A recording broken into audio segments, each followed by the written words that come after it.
اینه راه ورودی تخت رستم است که یک مثل تونل شکل داره.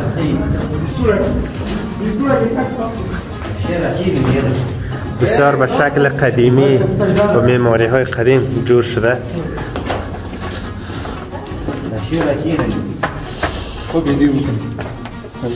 پیش برو.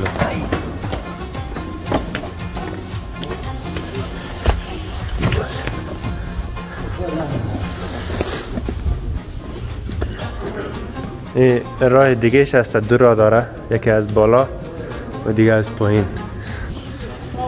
امیدوارم که از دیدن جای تاریخی افغانستان لذت ببرن. این در حدود 2500 سال قبل از امروز جور شده، یکی از بناهای تاریخی افغانستان است.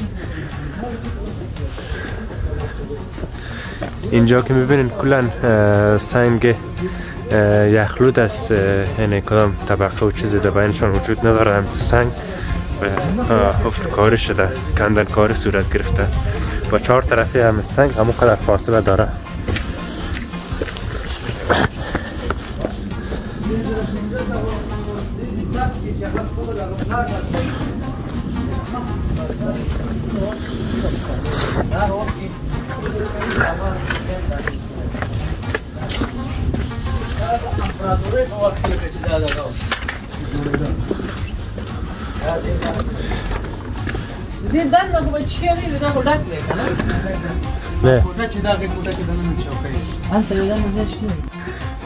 یک راه ورودیش است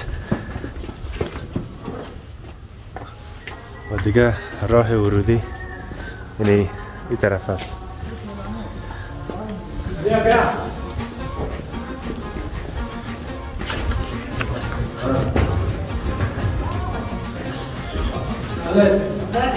خانه هایش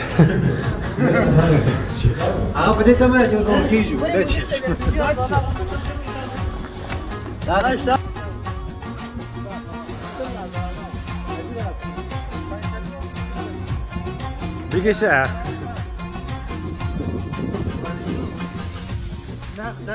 امروز امروز دوستا در پارک تفریحی و همچنین یک جای تاریخی است تخت رستم آمدیم. امیدوارم که تمامشان لذت برده باشه. بسیار یک جای تاریخی، یک جای قدیمی است، متعلق به تمام مردم افغانستان است. با حال از تخت پایین میشیم با همچنان دو خانه‌ای که روبرو هست. اینجا میریم، امیدوارم که دیده لذت ببرد.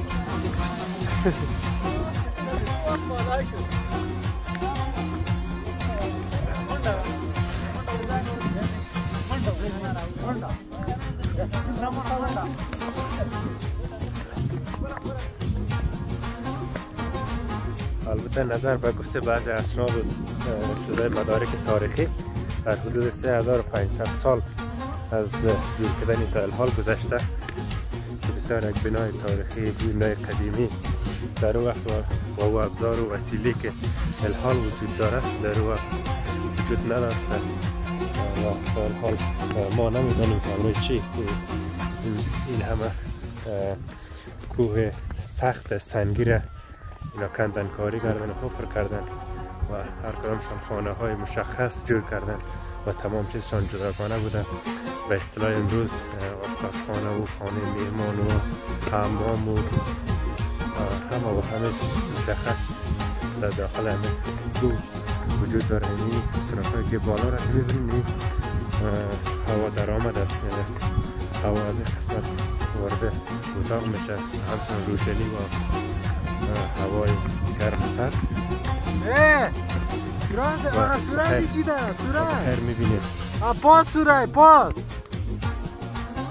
در این قسمت آمدیم. این مغارج را که میبینید در داخلش میریم. یک جای بسیار تاریک است و اینجا یک راه داره و در داخل خانه دومیشان وارد بشیم.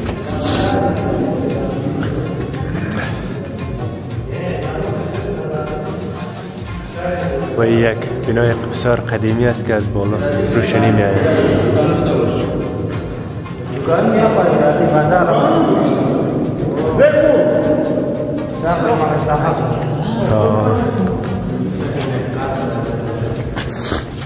قصر بسیار زیبا و دلکشی که 3500 سال پیش از امروز جور کردگی.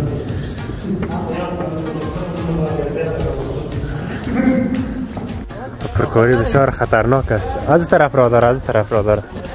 یعنی جایی است که بخیر حال داخلش میریم میبینیم از نزدیک تمام حفرکاری ها اینجا وجود داره.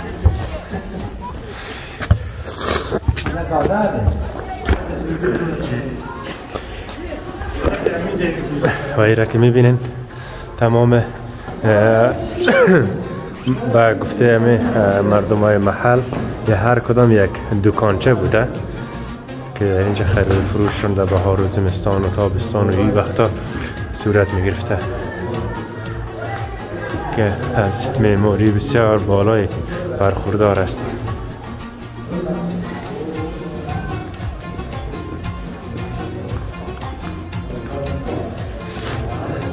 هر مغاره یا سراخ را که اینجا میبینین یک به گفته مردمان محلی یک دکانچه بوده و این هم راه مورد بیرون متصل میکنه و این هم یک جای دیگه غارکای همینجا هسته در زمان و این هم از طرف هم راه داره و این طرف هم که به شکل بسیار حرفه‌ای کندنکار صورت گرفته.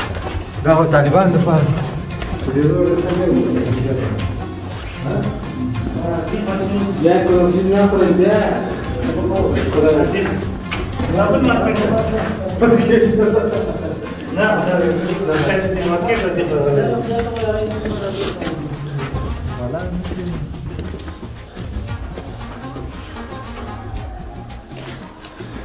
معلوم میشه که اون وقت خنده شده.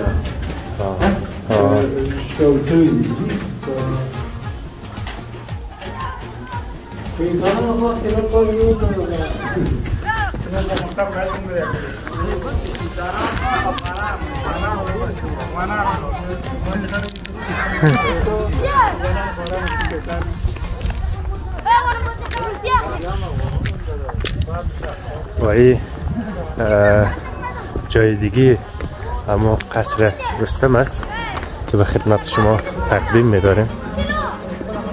دیگه جای تاریخیش است. یکی اینجا چی بوده و خاطر چی تو کندنکار صورت گرفته مشخص است که به خاطر داخل روشن کردن داخلی اتاق موجوده بوده. و این یک ساحه بسیار بزرگی است و این روشنی است که از دو قسمت، از این قسمت و از این قسمت 3 قسمت روشنی میشه به شکل بسیار بالا معماری صورت گرفته.